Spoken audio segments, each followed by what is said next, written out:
بسم اللہ الرحمن الرحیم۔ السلام علیکم ورحمۃ اللہ وبرکاتہ۔ اور جب حضرت یوسف علیہ السلام نے ان کا سامان مہیا کرا دیا تو کہا اب آنا تو اپنے سوتیلے بھائی بن یامین کو بھی ساتھ لانا۔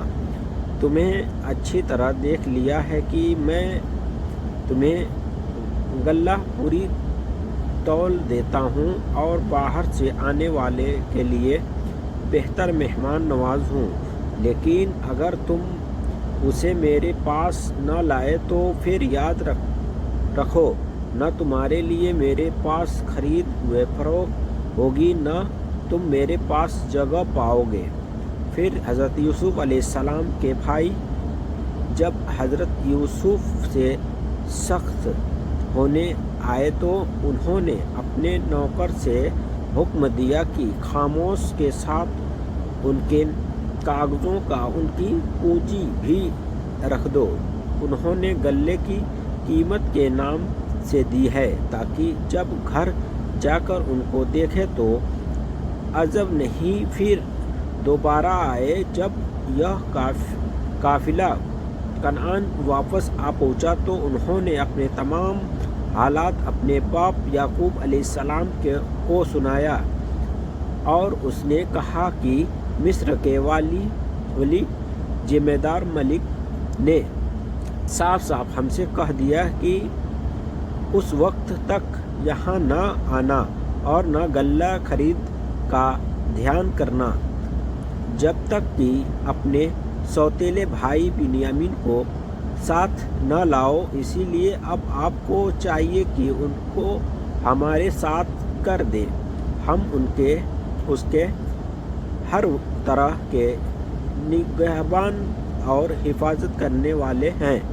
اور اس موقع پر حضرت یعقوب علیہ السلام نے کہا، کیا میں تم پر بن یامین کے بارے میں ایسا اعتماد کروں گا جیسے کہ اس سے پہلے اس کے بھائی یوسف کے بارے میں کر چکا ہوں؟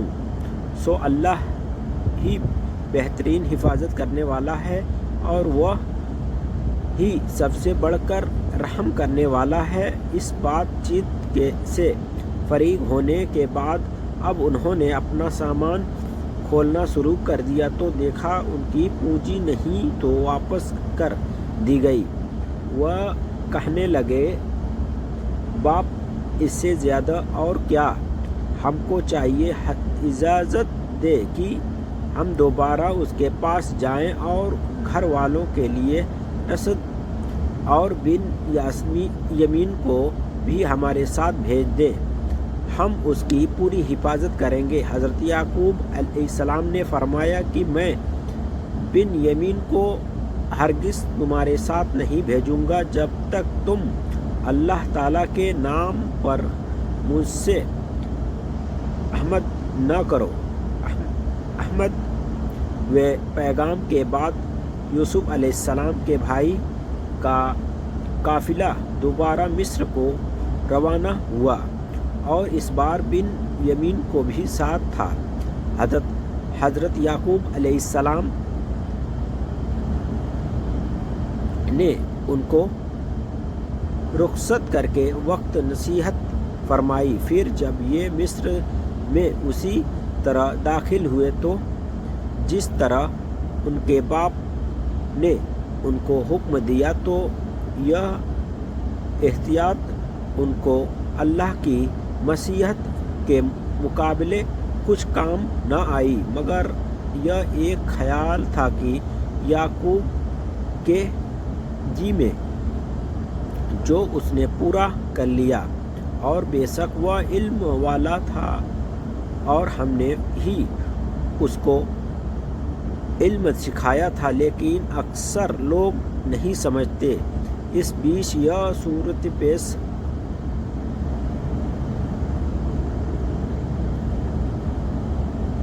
کبھی اس کو باپ کی محبت کا طعنہ دیتے اور کبھی اس بات کا حسد کرتے کہ عزیز مصر نے خاص طور پر اس کو کیوں بلایا ہے، اور جب یہ لوگ منزل مقصود پر پہنچے تو اور جب یہ سب یوسف کے پاس پہنچے تو ان کے اپنے بھائی بنیامین کو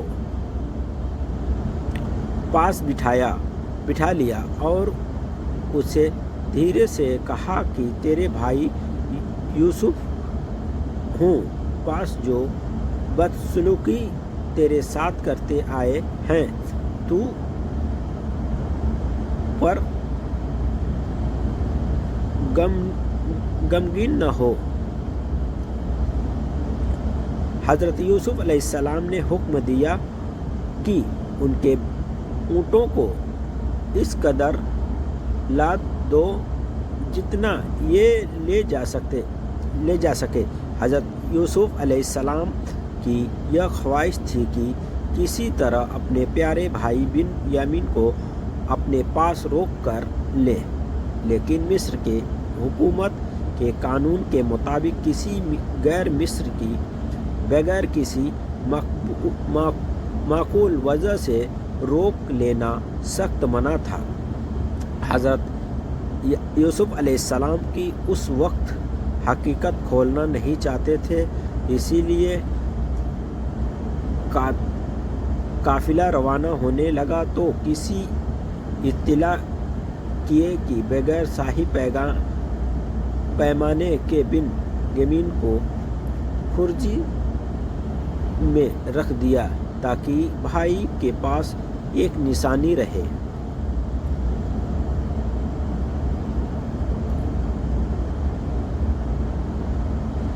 سمجھے کہ شاہی محل میں کنعانیوں کے سوا دوسرا کوئی نہیں آیا، اسی لیے انہوں نے ہی چوری کی ہے۔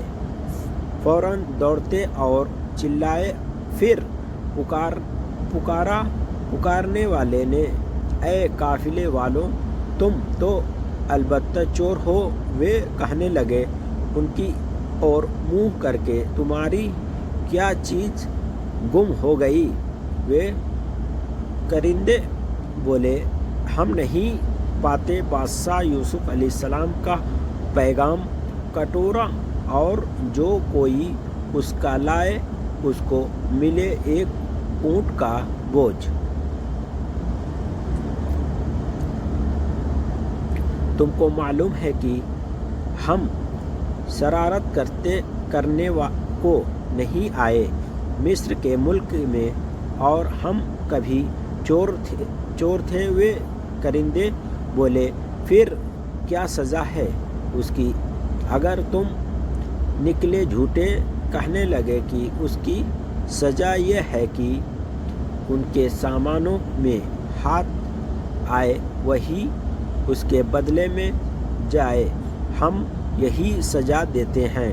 ظالموں کو اس مرحلے کے بعد یہ معاملہ عزیز مصر کے سامنے پیش ہوا اور ان کی تلاشی لی گئی تو بنیامین کے قضائے میں وہ پیالہ موجود تھا۔ پھر حضرت یوسف علیہ السلام نے ان کی خرجیاں دیکھنی شروع کی۔ آخر میں وہ برتن نکلا اپنے بھائی کی خرجی سے۔ اس کے بعد اللہ تعالیٰ کا فرماتا ہے، یوں خفیہ تدبیر کر دی ہم نے حضرت یوسف علیہ السلام کے لیے، وہ ہرگز نہ لے سکتا یا اپنے بھائی یمین کو اس بادشاہ مصر کی تاریخ کے مطابق، مگر یہ اللہ کی تعالیٰ کی ہی چاہے۔ اس طرح بنیامین کو مصر میں روک لیا گیا، اور حضرت یوسف علیہ السلام کے بھائیوں جب یہ رنگ دیکھا تو باپ کا عہد و پیمانہ یاد آیا۔ خشامت بھرے عرض معرون کر کے عزیز مصر کو بنیامین کی واپسی کی تربیت دلائی۔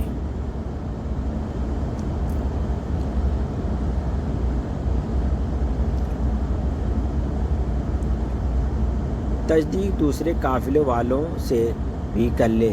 اس معاشرے میں مطابق یوسف علیہ السلام کے بھائی کنعان واپس آئے اور حضرت یعقوب علیہ السلام سے بنا گھٹائے بڑھائے سارا واقعہ کا سنائے۔ حضرت یعقوب علیہ السلام کے معاملے میں ان کی صداقت کا تجربہ کر چکے تھے، اسی لیے فرمایا تمہارے جی نے ایک بات بنا لی، واقعوں کو نہیں، بن یامین کو اور چوری یا نہیں ہو سکتی۔ اللہ تعالیٰ کے ناممکن تو نہیں، ایک دن ہم لوگ کو پھر جمع کر دیں ایک ساتھ ان دونوں کو مجھ سے ملا دے، بے شک وہ دانا ہے اور حکمت والا ہے۔ اور ان کی اور سے رخ کر لیا اور فرمانے لگے، یوسف کی جدائی کا غم۔ حضرت یعقوب علیہ السلام آنکھوں میں غم زیادتی کی وجہ سے روتے روتے سفید پڑ گئی تھی اور سینہ غم کی جلن سے جل رہا تھا، مگر صبر کے ساتھ اللہ کا تکبر کے لیے بیٹھے تھے۔ بیٹے کا حال دیکھ کر کہنے لگے، خدا کی قسم تم ہمیشہ اسی طرح حضرت یوسف علیہ السلام کی یاد میں جھولتے رہو گے، غم میں جان دے دو گے۔ حضرت یعقوب علیہ السلام نے یہ سن کر فرمایا کہ میں کچھ تمہارا شکوہ تو نہیں کرتا اور نہ تم کو ستاتا ہوں، بلکہ میں تو اپنی حاجت اور غم اللہ کے بارگاہ میں عرض کرتا ہوں۔ اللہ تعالیٰ کی اور سے یہ بات جانتا ہوں جو تم نہیں جانتے۔ السلام علیکم ورحمۃ اللہ وبرکاتہ۔ آپ لوگ کو یہ ویڈیو کیسی لگی کمنٹ میں ضرور بتائیں۔